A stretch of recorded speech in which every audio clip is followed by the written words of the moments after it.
So what's up mga karambutan? Ngayon araw ay samahan niyo akong gumala sa beach kasama ang aking mga pamilya at tropa. So heto pala yung view ng ating pinuntahan na beach, no? Ang ganda at ang laki ng mga cottage nila. As you can see guys, ang ganda talaga ng view ng dagat, no? Lalo na kapag hindi drawing yung pinag-usapan nyo. Di ka guys sa mga tropa mo dyan, charot. So before anything else, kantahan muna natin ng happy birthday yung birthday celebrant. At pagkatapos ng i-blow yung candle, edi ano pa ba? Edi kainan na. So una kong kumuha pala ako ng kanin, no? Kasi kanin is life. Huwag kayong maniwala kay Kuya Michael na yan. This is the real food, motherfuckers. So ayun na nga, kumuha na ako ng minudo. 2 sandok yan para sagad na sagad, man.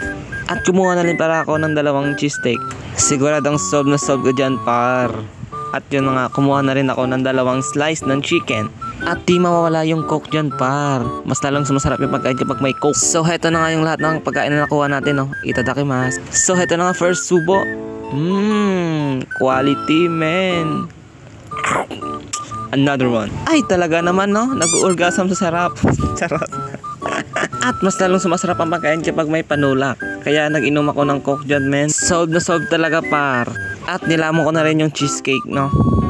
At pagkatapos ng kumain, gar, ano pa ba? Di swimming time. Pero bago ang lahat, thumbs up ko muna sa akin. So yun na nga guys, no? Pumunta na ako sa dagat at you know the drill, man. Lumangoy at mag-enjoy. Sheesh, Mario Joseph.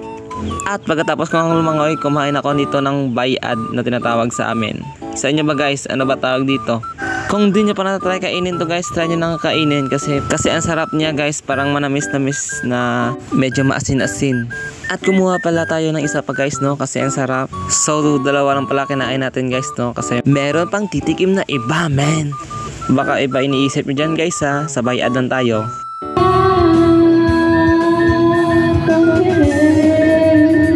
Talaga naman, no? Enjoy na enjoy eh. So yun na nga for today's video guys. Salamat sa panonood at support. Thank you. Peace.